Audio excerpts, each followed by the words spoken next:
Welcome guys and happy 24th of December or happy Christmas in case you're celebrating. Welcome to this video. It is that time on my channel where we try to solve Agatha Christie murder mysteries. And you know what they say, third time's the charm, right? It is the day before Christmas as I'm recording this. I want to make sure to finish this video and upload it by tomorrow as a little Christmas surprise for you guys. So I hope you will actually enjoy this. Also, one of my eyes is kind of bloodshot. I don't know why. There's nothing really I can do about it right now, so please ignore. Okay, cool.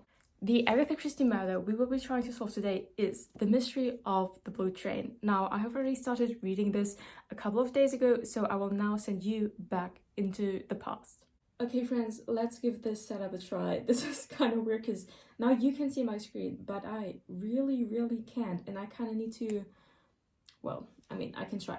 Okay, so I just started reading The Mystery of the Blue Train. Yeah, that's what it's called. And now I want to introduce you to all the characters we have met so far. So the story starts off in Paris with Mr. Rufus Van Alden. He does some business with some Russian gangsters. He delivers them notes. We don't know if those are banknotes, aka money, or notes as in information, secrets, but they pay him with a historically valuable ruby necklace that used to belong to Catherine the Great. He then goes home, and this dude right here, Monsieur le Marquess, has two people try to rob him and relieve him of that ruby necklace, but it fails. Alas, he then confers, like the old dude, he then confers with like a Greek antiques dealer, and they kind of make plans to try again another time, and this time it won't fail because apparently they really want that necklace. Now, Mr. Van Alden goes back to London, where he has a daughter, little darling Ruthie, whom he wants to gift this ruby necklace, because Ruth is not really happy with her life. She's unhappily married to Derek, the Honorable Derek Kettering. Unhappily so because, well, he's cheating on her with Mireille, a dancer, but she apparently also has a lover, the Comte de Roche, or something like that. Apparently they used to be lovers before she met Derek, and her father stopped them from being like together and made them break up. But apparently they're back in contact, and her father is not happy with that at all. He advises her to get a divorce from Derek though, because they're being so unhappy with each other. But she seems to be somewhat hesitant, because apparently she thinks that Derek has proof about her love affair with the Comte. Is that how you pronounce that? And that would ruin her if that ever came out. Now, Mireille, so Derek's mistress basically, she seems to know an awful lot because she's French herself and has her connections in Paris. So she not only knows about Ruth's lover, she also knows that Ruth is planning on traveling on the 14th on board of the blue train down to the Riviera, and apparently that she wants to do so with her lover. Scandalous. Plus, Mireille also knows about the ruby necklace Ruth has just been gifted by her father and how valuable it is, etc. And she has been kind of talking to Derek about how convenient it would be if Ruth, died before she can file for divorce, because he's really poor and he would be kind of like up shit's creek if they actually got divorced. Now, the other people we have here is first the Major Knighton. He's the rich American millionaire, Mr. Van Alden's secretary. They met only 2 months ago in Switzerland at a resort, and he apparently has a limp because of a war wound, or so he says. That might be important. Other than that, I mean, in the pictures I'm using right here, obviously she has brown hair, but apparently Ruth is supposed to have this red and vibrant hair. Might be important, so I'm telling you. Other than that, the only other person we have here is Catherine Gray. Derek and Catherine ran into each other twice in London, and he noticed her because she has these beautiful gray eyes, and she's also important because she recently inherited a lot of money. She used to be the companion of this old lady. Nobody knew she was rich until the day she died and left everything to Catherine. Now she has all this money and she wants to travel a bit, so she goes to London to book a ticket on board of course, the blue train, and that's also how she meets Derek before. Now, this is the old lady that died, but did she die of natural causes? I'm not sure yet. And now Catherine has a cousin, Lady Rosalie Templin, who lives at the Riviera and who has invited her to come down to her her and her young beau of a husband, the fourth husband that is, by the way. And she has invited her to come down to the Riviera, not out of a sense of like family duty or something, but because Rosalie, she is rich, but she also always needs more money. So now she has learned that her cousin has inherited all this money. So she's like, oh, Kazi, don't you want to come down to the Riviera and, well, give me some of your money, basically. But Catherine definitely knows what her cousin is trying to, well, get out of her. But as she wants to travel, she goes down to the Riviera anyway. So now we say, all on board on the blue train. On the 14th, they're now all heading down to the Riviera, and somebody's gonna get murdered. I wonder who. Probably Ruth, because of the rubies or something. Let's see. Ruth and Catherine have been getting to know each other in the luncheon car of the blue train, and Ruth has decided to confide in Catherine because she needs to talk to somebody about this entire situation with her father, her lover, her husband, because it's like really weighing on her mind. And yeah, she also has a maid with her called Mason. That's probably also going to be important. A maid is always a good killer if you ask me. Apparently Ruth and her maid have two compartments right next to each other with a communicating door, and apparently the maid recognized someone on the train, but we don't know whom that is. We don't know whether it's a man or a woman or whatever's going on. And apparently Ruth has this strong premonition that something bad is going to happen, so I think it's definitely her that's gonna get killed. I have this feeling, you know, the rubies, the husband, the lovers, everybody wants her dead. Of course she's gonna die. Okay. Monsieur Poirot has now just entered the scene. They just stopped in Paris, so that's probably where he got on. And he's now like the table partner in the luncheon car of Catherine. So that's how they meet. It has now been confirmed Ruth has been murdered and her maid has disappeared. And it turns out that Ruth was strangled with a length of black cord. Okay, something very suspicious has just happened. So apparently she was not only strangled, but after she had already died, her face was somewhat disfigured by like being beaten. AKA, like she has the red hair, she's in the compartment, so of course everybody thinks, yes, of course it must be Ruth.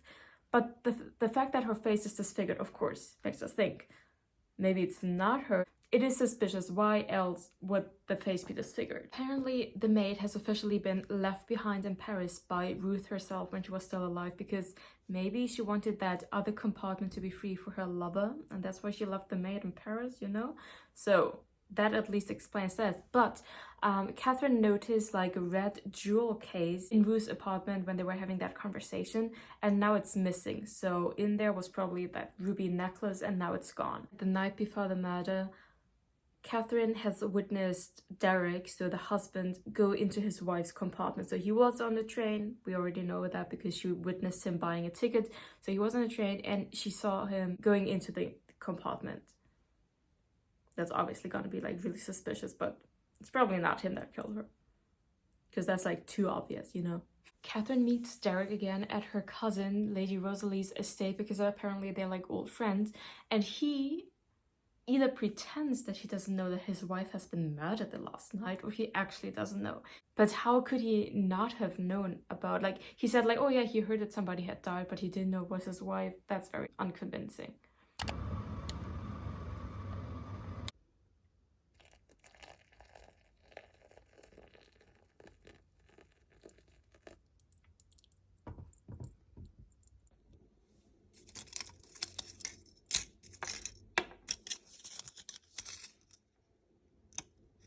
And I'm gonna attempt. Wait!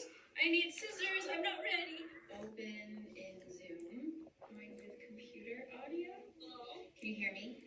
I can. Hi.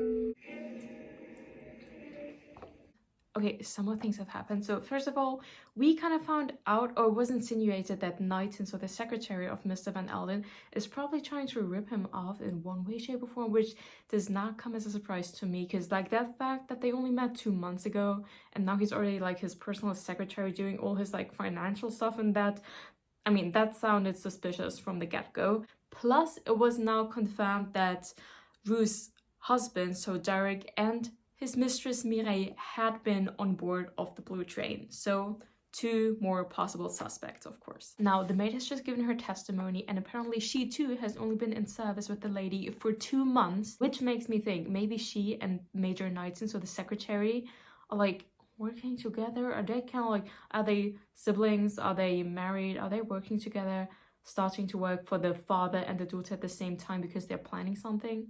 Doesn't seem like too bad, I guess, if you ask me. Plus, she witnessed a man entering the compartment of the lady when they reached the train station in Paris. Now, that was probably the lover.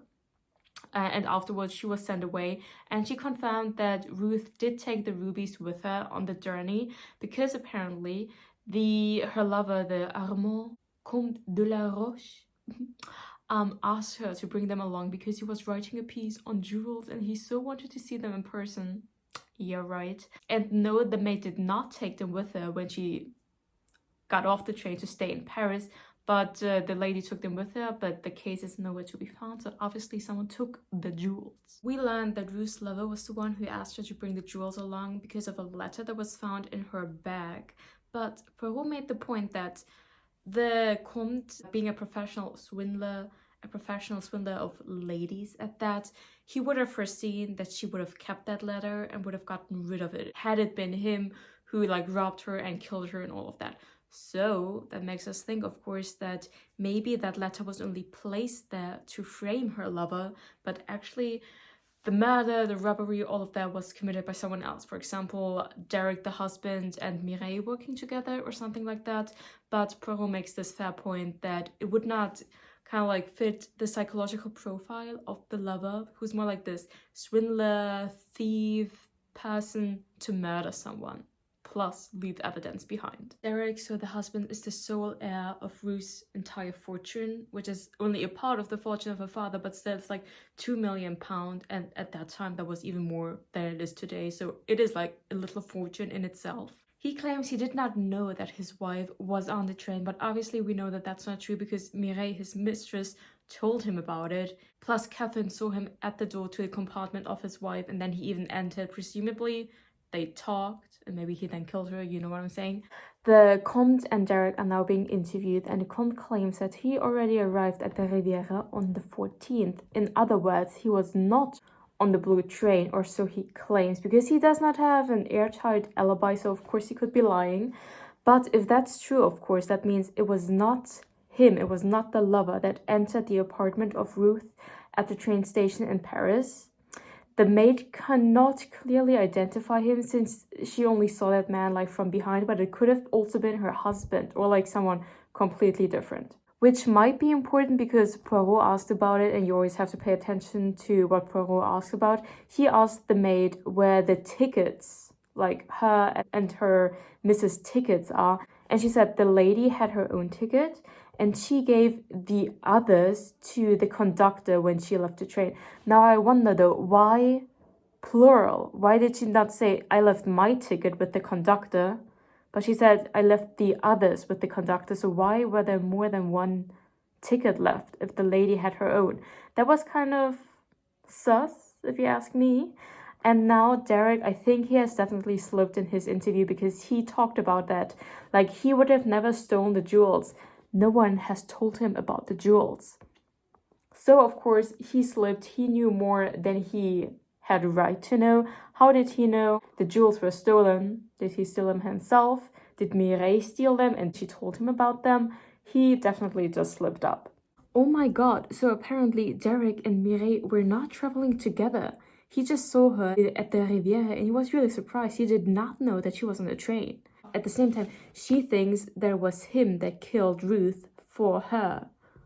Oh my god, guys, what is going on? But he is now kind of pissed with her because she basically wanted to like break up with him when she thought he was going to be poor when Ruth would have divorced him. But now that he inherited the money, now that she thinks that he killed Ruth for her, she kind of like wants to get back together. But he's really pissed and he kind of like wants to break up with her now. Hi guys, I have a lot of new information to give you. It is late in the evening though, so I do not look that great right now, so I thought I would just give you all the information on my laptop without being in the frame myself. I hope that's cool. Okay, let's go. Now, first of all, we learned that the Comte, so the lover of Ruth, he actually did lie about his arrival date. He was not already at the Riviera on the 14th, so he could have been on the train as well. Other than that, he thought to himself, and when the characters speak to themselves in their thoughts, they're not lying, that his plans have been crossed by, Ruth being killed, etc. So that's basically proof that he definitely did not do it. It seemed to have been his plan, though, to swap the jewels, because in his possession was found, after a lot of back and forth, an imitation of the rubies. Mr. Papapopoulos, so this Greek antiques dealer from Paris, has arrived on the scene as well. He's also at the Riviera, and he has hinted about this Monsieur le Marquis. We will get back to him, but you remember how I told you that in the very beginning, when the rubies first got into the hand of Mr. Van Elden, this Monsieur le Marquis and the Greek antiques dealer tried to relieve him of them.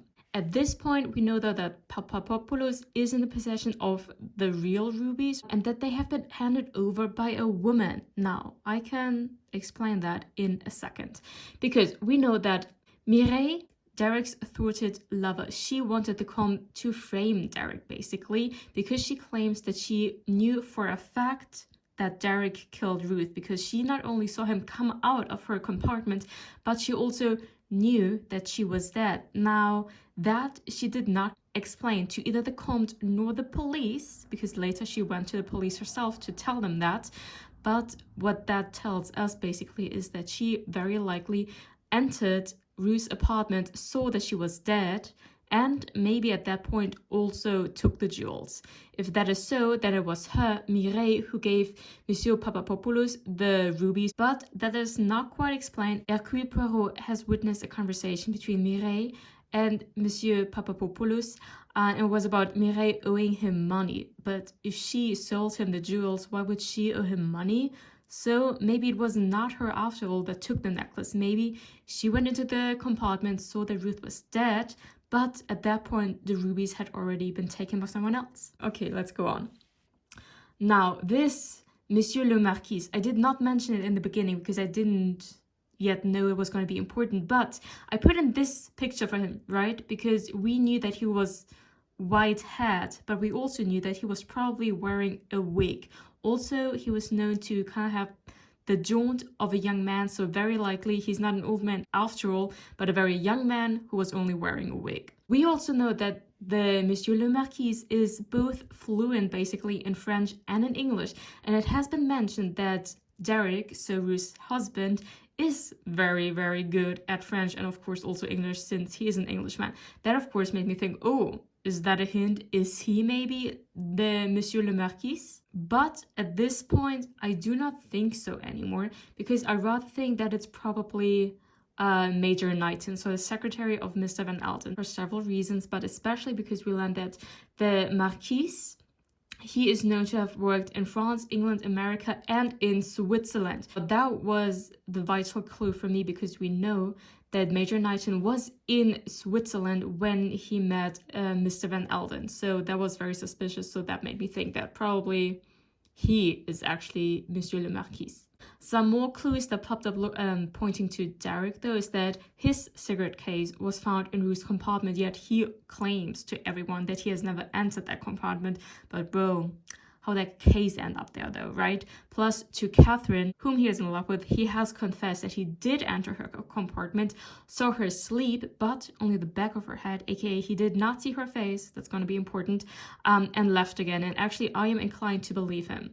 And probably, maybe at this point, Ruth was already dead, though the fact that her face is disfigured still makes me think about that maybe it's not Ruth that's dead at all. But honestly, that would be kind of a not so nice solution, if you know what I'm saying, because that would mean that some entirely third person party would now be the actual dead person that was found in the compartment. Because at first I thought, okay, her face is disfigured, so maybe it was not Ruth at all, but maybe Mireille, who's like the only other woman in this entire scenario. But Mireille is still very much alive, so it cannot be her. So who would that secret other woman be that is now dead? Now, we are moving on to not only Derek, but Major Knighton as well is now in love with Catherine. We have learned about Major Knighton that 12 years ago he lay in Lady Rosalie, so her cousin's war hospital in Nice. The doctors at the time kind of messed up though, which is why he has that limp still.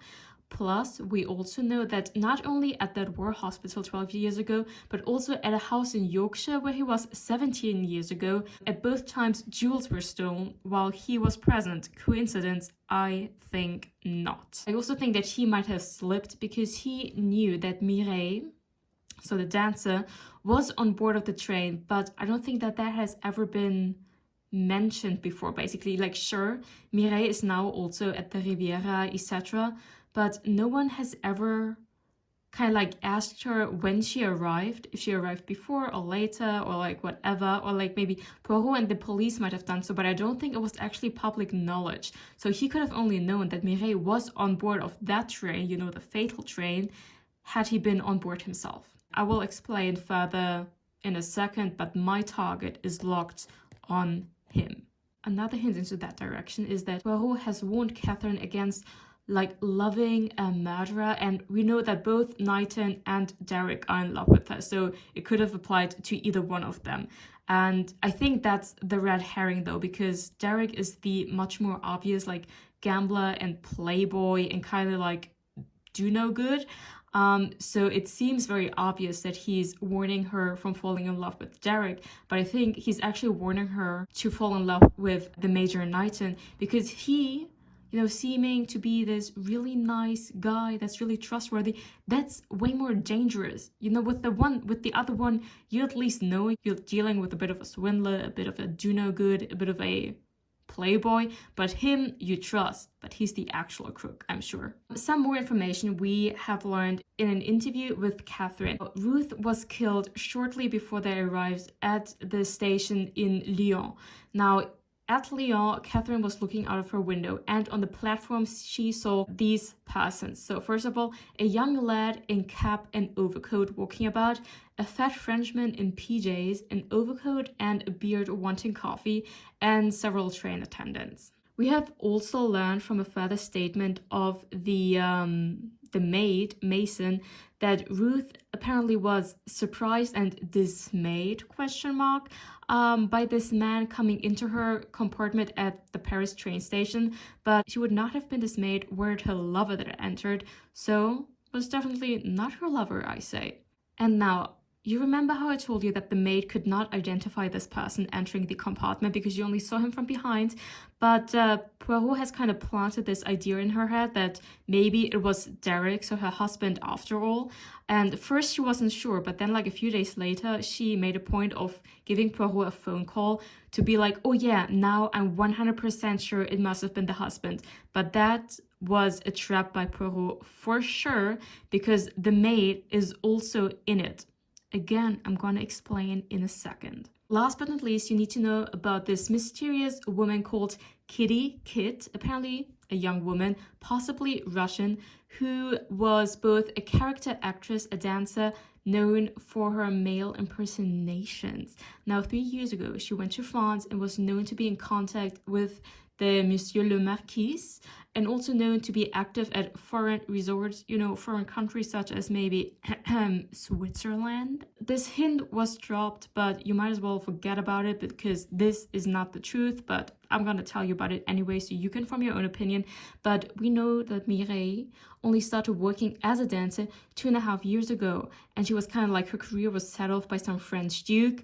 Of course, that sounds oddly similar, but I'm telling you, that's only... it's not the same person at all, if you ask me. So basically, that is all the clues we have right now at this point. I have what I think to be a watertight theory, but it is right now nighttime and I want to film this with good daylight. So I'm going to see you tomorrow. Peace out. Okay guys, it is the next morning and now I have the sunlight to tell you all about my, as I just said, watertight theory. Honestly, this time I'm more sure than I have ever been about my theory, because like the first 2 times, of course, I was kind of convinced that I had at least figured out who the murderer was, but there were always bits and pieces in the entire story that I could not explain. And then, of course, I could have taken that as a hint that my theory is not the right one, but still, I kind of thought I had the murderer. I did not, as we all know, or like in case you watch my other 2 videos, but this time, I think I got it. Now, as I've already hinted at in those past clips, I think that our culprits are the secretary Major Knighton and the maid Ada Mason working together. I have all of my proof and my theory written down here, so let me explain. First of all, I also think that the major is this mysterious man, the Monsieur le Marquis. I think so because we know that he has in the past been involved in jewel thefts as well, or like we know that he has been places where jewels happen to be stolen. That's not a coincidence. So I'm sure that he's involved in like jewel theft and all of that, and I think that he's the Monsieur le Marquis, and I think that Ada Mason, so the maid, is this mysterious kitty kid person. The first time that I kind of got suspicious was very early on because they both only started working for Mr. Van Elden and his daughter 2 months ago. At the same time, that can't be a coincidence. I'm sure they are working together. Also, they have provided each other with alibis because if you remember how the maid was sent off the train in Paris, it was Major Knighton that then saw her at the Ritz and told Mr. Rufus Van Elden about your daughter's maid is in Paris, but your daughter is not, so she's on the road alone, basically. In other words, Major Knighton, by having seen the maid at the Ritz, gives her an alibi, and her by saying, oh yeah, I was at the Ritz, and if he saw me, then he must have been there as well, she gives him an alibi. But what I think is that only one of them actually was in Paris and that the other one was on the train. I will continue in a second. Also, it was Ada Mason that suddenly claimed that she was sure that this mysterious man that entered Ruth's compartment in Paris was Derek, the husband, though just like a few days before, she had no idea who that man could have possibly been. But then suddenly she was also sure about it. I think she only said that because she wanted to, well, frame Derek and give her accomplice, Major Knighton, an alibi, because I think it was actually Major Knighton who entered the compartment at the train station in Paris. We know that he was in Paris at the time to do business for the millionaire. And that would also explain why Ruth might have looked like dismayed or like surprised to see him, because she wouldn't have expected her father's secretary to suddenly pop up in Paris. Also, remember that instant when Catherine said that she saw the maid recognize someone behind her in the corridor? Maybe it was also the major, possibly. Now, I think that like this is the part that I'm not sure about, because I think either one of them could have actually killed Ruth, though it was probably Major Knighton. It was very likely Major Knighton, but it could have also worked out had it been the maid, because I think, so he entered the compartment in Paris, then the maid was sent off, and let's assume she was actually sent off and stayed in Paris. I think that the major stayed on the train and probably disguised himself as like the conductor or something, because like the conductor is again like one of these like service people in the background that no one pays attention to. So he could have very easily disguised himself as the conductor and no one would have like recognized him because no one looks at the conductor. No offense. He could have then stayed on the train and killed Ruth in time. And then at Lyon, he could have gotten off the train, gone back to Paris, gone back to London to Mr. Rufus Van Elden. Because remember, Catherine, she remembered on the platform at Lyon, she remembered seeing train attendants, but she didn't even specify because, again, no one looks at them in particular, but like the conductor on the platform, of course, that makes sense. Like, you wouldn't question that. So he could have had an easy time slipping away again had he been disguised as a conductor, as I think he has. Another possibility, of course, would be if, for example, the maid actually never got off the train at Paris but stayed on the train and disguised herself. We know that this kitty kid person, and I think the maid is this kitty kid person, is known to be really good at male impersonations. And remember how, again, on that platform at Lyon, shortly after Ruth had been killed, Catherine saw both like a young man in an overcoat and like a fat Frenchman with a beard. I think Kitty Kid could have been either one of them, just like disguising herself. So it would also make sense if maybe the maid had stayed on the train, done the killing, and then slipped off, disguised as one of these two men at Lyon and gone back to Paris. But it is more likely to have been the major, because I think the motive for this entire thing is that we know that the major's limb got fucked up at that war hospital 12 years ago. And I think maybe Ruth was one of the doctors at the time. We don't know if she ever had a profession, if she ever worked as a doctor, but I think that could tie the entire thing together. If Ruth worked at that war hospital 12 years ago, was the reason why the major's leg got fucked up and he still has that limb, he would be so angry and furious at her still that he would want to kill her. Or maybe it was the father that was kind of like involved in that entire leg being messed up situation, and he wanted to take revenge on the father, and that's why he killed the daughter. That's of course really unfair for the daughter because she was the one that ended up being killed, but maybe that was also like the reasoning. I'm not entirely sure, but I think it has something to do with like his leg being messed up all the way back then. In other words, I don't think this was for him about the jewels at all. I think the murder and the jewel robbery are two entirely separate things. I think the Major Knighton killed Ruth but left the jewels at the compartment.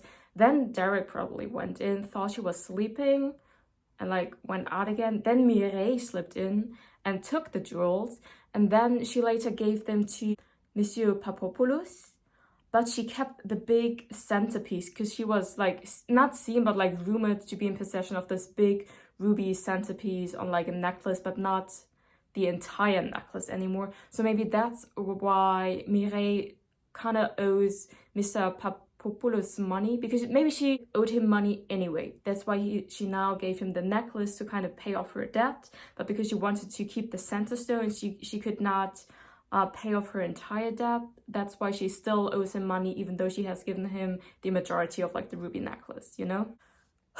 Okay, that is my theory. And yeah, of course, like I had at first this theory that because the face of Ruth was bashed in, it was maybe not her at all. But as I mentioned, I don't think there's like any possibility of explaining how like some random third person could suddenly be the dead woman in the compartment. So I think the bashed in face is not a sign or like a hint at this not actually being Ruth, but it shows us how savage, how furious the murderer was. In other words, this was not about like a jewel theft, because like if you want to steal some jewels and you kind of need to kill the person to do that, okay, you maybe strangle them, then take the jewels and get out again, but you don't strangle them, take the jewels and then bash their face in. You don't do that. That's not logical at all.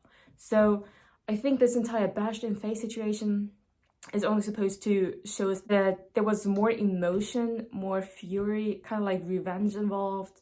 And this was not like the murder was not actually about the jewel theft. Whew. Okay, that is my theory. I am, as I just said, I am very confident about this, but let's see if my confidence should be shattered in a couple of, well, minutes, seconds. I will continue reading now the last couple of chapters and I will, well, report back. Poirot, Mr. Van Elden, and the secretary are now on the blue train again, trying to get to like the south of France to like talk about everything again, I don't know. And they just got off in Paris, but it says at the barrier, at the platform, they were held up. Their tickets were in the charge of the conductor of the train, a fact which all three of them had forgotten. And the maid said that when she left the train, she left her ticket with the conductor. But that apparently means that she could not have gotten off the platform, because apparently you need your ticket to leave the platform again.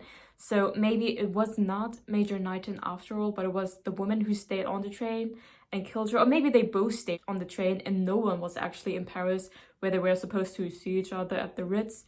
It doesn't matter, but I'm so convinced it was the two of them. Ooh, and now Poirot just said they just arrived in Lyon, and the millionaire's like, if it wasn't Derek, if your new theory is correct, it is here at Lyon that the man left the train? He asked over his shoulder. Rather to his surprise, Poirot shook his head. No, he said thoughtfully, no man left the train, but I think a woman may have done so. So this kitty kid person, the maid being disguised as either like this young man, the fat French man, or maybe she was disguised as the conductor after all. Ah, yes, a woman, said Poirot, nodding his head. You may not remember, Monsieur Van Elden, but Miss Grey in her evidence mentioned that a youth in a cap and an overcoat descended onto the platform ostensibly to stretch his legs. I think that the youth was most probably a woman. Her name, or the name under which she was known for many years, is Kitty Kid, but you, Monsieur Van Elden, know her by another name, that of Ada Mason. Oh my god. Okay, Nigel sprang to his feet. What? He cried. Poirot swung round to him. Ah, before I forget it, he wiped something from a pocket and held it out. Permit me to offer you a cigarette out of your own cigarette case. It was careless of you to drop it when you boarded the train on the platform at Paris. Knighton stood staring at him as though stupefied. Then he made a movement, but Poirot flung up his hand in a warning gesture. No, don't move, he said in a sulky voice. The door into the next compartment is open, and you are being covered from there this minute. I unbolted the door into the corridor when we left Paris, and our friends the police were told to take their places there. As I expect, you know the French police want you rather urgently, Major Knighton. Or shall we say, Monsieur le Marquis? Oh my god. Oh my god. Did I just solve a murder? I am ecstatic, if you can tell. Okay, now the next chapter, explanations, but hell, I think I already explained everything to you, but okay, let's continue. Yes, I will give you explanations. It began with the one point that puzzled me. You know what the point was? The disfigured face. It is not an uncommon thing to find when investigating a crime, and it rouses an immediate question, the question of identity. That naturally was the first thing that occurred to me. Was the dead woman really Mrs. Kettering? But that line led me nowhere, for Miss Gray's evidence was positive and very reliable, so I put that idea aside. The dead woman was Ruth Kettering. And now about the maid, Ada Mason. There was a rather suspicious fact to be taken into consideration, that she had only been with her mistress for 2 months. Certainly, it did not seem as if she could have had anything to do with the crime, since she had been left behind in Paris and Mrs. Kettering had been seen alive by several people afterwards. But she couldn't have gotten off the platform, but since Major Knighton claimed that he saw her at the Ritz, obviously both of them were lying. I say to myself, says Poirot, how do you know that Ada Mason was left behind in Paris? And at first, the answer to that question seemed completely satisfactory. There was the evidence of your secretary, Major Knighton, a complete outsider whose testimony might be supposed to be entirely impartial. But yet, on examining the facts carefully, I noted 2 things. First, that by a curious coincidence, he too had been exactly 2 months in your service. Secondly, his initial letter was the same K, so that cigarette case that was found in Ruth's compartment, which everybody thought was Derek's, was actually his. Okay. I suggested to Ada Mason that the man she had seen was not the Comte de la Roche, but Derek Kettering. She seemed uncertain at the time, but after I had got back to my hotel, you rang me up and told me that she had come to you and said that, on thinking it over, she was now quite convinced that the man in question was Mr. Kettering. I had been expecting something of the kind. Obviously, it was a trap. There could be but one explanation of this sudden certainty on her part. After leaving your hotel, she had had time to consult with somebody and had received instructions which she acted upon. Who had given her these instructions? Major Knighton. And there was another very small point which might mean nothing or might mean a great deal. In casual conversation, Knighton had talked of a jewel robbery in Yorkshire in the house where he was staying. Perhaps a mere coincidence, perhaps another small link in the chain. Oh my fucking god. Then Alvin says, we know that the maid was sent off the train because Ruth told the conductor so, unlike the tickets were given to the conductor, right? But Poirot says, it is not her evidence, meaning Ruth's, but the evidence of the conductor of the train, a very different affair altogether. So you think the man was lying? No, not at all. He spoke what he thought to be the truth, but the woman who had told him that she had left her maid in Paris was not Mrs. Kettering. Okay, so maybe that's why Poirot kept talking about these hairs on the floor. Maybe the maid had like a red-haired wig, disguised herself in that sense as Mrs. Kettering, told the conductor, who was an actual conductor, not Major Knighton, that the maid is being sent off the train. So everybody thinks there's like proof that the maid actually left the train. And Ruth Kettering was dead before the train arrived at the Gare de Lyon. It was Ada Mason, dressed in her mistress's very distinctive clothing, who purchased a dinner basket and who made that very necessary statement to the conductor. Okay, so the face of Ruth was bashed in, so the conductor wouldn't realize that the Mrs. Kettering that told him that the maid was being sent off the train was not the Mrs. Kettering that now lay dead in her compartment. I see. Now we see the reason for the disfigured face. First, bear in mind that the crime was planned and undertaken by the two of them, Knighton and Ada Mason, working together. Knighton was in Paris that day on your business. He boarded the train somewhere on its way around the ceinture. What does that mean? Mrs. Kettering would be surprised, but she would be quite unsuspicious. Perhaps he draws her attention to something out of the window, and as she turns to look, he slips the cord round her neck, and the whole thing is over in a second or two. The door of the compartment is locked as he and Ada Mason set to work. They strip off the dead woman's outer clothes. Mason and Knighton roll the body up in a rug and put it on the seat in the adjoining compartment amongst the bags and suitcases. Knighton drops off the train, taking the jewel case containing the rubies with him. Since the crime is not supposed to have been committed until nearly 12 hours later, he is perfectly safe, and his evidence and the supposed Mrs. Kettering's words to the conductor will provide a perfect alibi for his accomplice. At the Gare de Lyon, Ada Mason gets a dinner basket and, shuttering herself into the toilet compartment, she quickly changes into her mistress's clothes. When the conductor comes to make up the bed, she tells him the prepared story about having left her maid behind in Paris. While he's making up her berth, she stands looking out of the window so that her back is towards the corridor and people passing along there. That was a wise precaution because, as we know, Miss Grey was one of those passing, and she, among others, was willing to swear that Mrs. Kettering was still alive at that hour. Before getting to Lyon, Ada Mason arranged her mistress's body in the bunk, folded up the dead woman's clothes neatly on the end of it, and herself changed into man's clothes and prepared to leave the train. When Derek Kettering entered his wife's compartment and, as he thought, saw her asleep in the berth, the scene had been set, and Ada Mason was hidden in the next compartment, waiting for the moment to leave the train unobserved. As soon as the conductor had swung himself down to the platform at Lyon, she followed, slouching along as though just taking a breath of air. At a moment when she is unobserved, she hurriedly crosses to the other platform and takes the first train back to Paris and the Ritz Hotel. Okay, so then Mireille didn't take the jewels, but it was later probably Ada Mason who gave them to Mr. Papopoulos. Oh yeah, their delivery to Monsieur Papopoulos is already arranged for, and they are entrusted to Mason at the last moment to hand over to the Greek. I found many points of similarity between the Marquise and Major Knighton, which led him to the conclusion that they are one and the same person. Knighton spoke French like a Frenchman. He had been in America, France, and England at much the same time as the Marquise was operating. The Marquise was last heard of as engineering various jewel robberies in Switzerland, and it was in Switzerland that you had come across Major Knighton. Ah, okay, apparently the limp is only fake.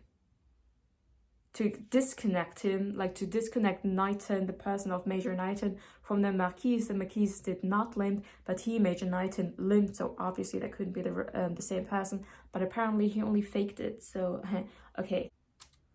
Oh my god, guys, what a Christmas present! Like, I gave the best Christmas present to myself by successfully solving this murder mystery. I am really happy, as you can tell. I hope you enjoyed this ride. Pun intended. Oh my god. So this is what it feels like when you actually get it right. That's cool. I mean, I thought that the murder and the jewel theft were disconnected, but I don't care about that. I was right about the matters. That's what's important. So, guys, I hope you enjoyed this video just as much as I did. I wish you a very Merry Christmas or a happy December 24th in case you're not celebrating. And I hope you will also have a blissful and peaceful last few days of this year. My god, I just solved the matter. Anyway, I hope you enjoyed. I'm going to see you in the next one. I'm signing out. Happy holidays. Take care. See you next time. Bye.